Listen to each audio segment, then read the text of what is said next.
On January 1, 1914, Lord Frederick Lugard, the governor of both the Northern Nigeria Protectorate and the Colony and Protectorate of Southern Nigeria, signed a document consolidating the two, thereby creating the Colony and Protectorate of Nigeria.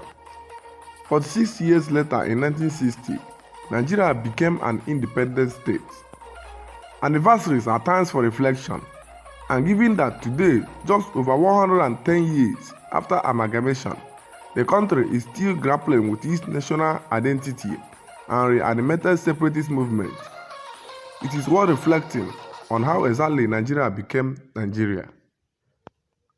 Before Europeans arrived in the territory that is now Nigeria, a number of different civilizations existed whose presence is still felt today.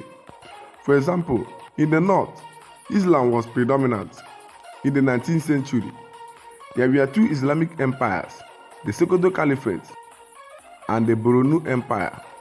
To the southwest lay numerous Yoruba city-states that generally had in common that mixed or traditional religion.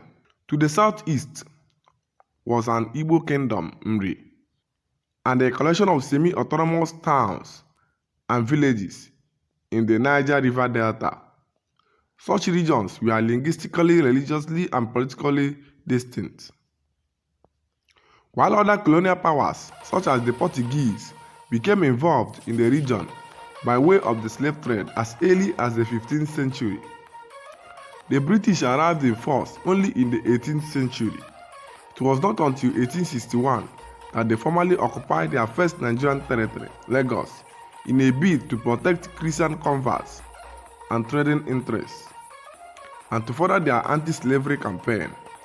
In 1884, the British occupied what would later become the Southern Protectorate and the Northern Protectorate, piecemeal from 1900 to 1903. By 1903, the British controlled the territory that comprises modern-day Nigeria, but as three separate administrative blocks. As early as 1898, the British considered combining the then three protectorates to reduce the administrative burden on the British and allow the rich South to effectively subsidize the much less economically prosperous North. The Lagos colony was later incorporated into the Southern Nigerian Protectorate for budgetary reasons.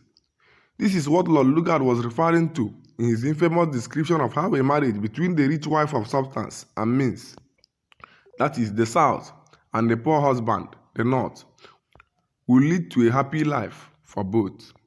Some have suspected that Lugard was also referring to the political supremacy of the North over the South. The name Nigeria was coined by the future Lady Lugard in an 1897 London Times article.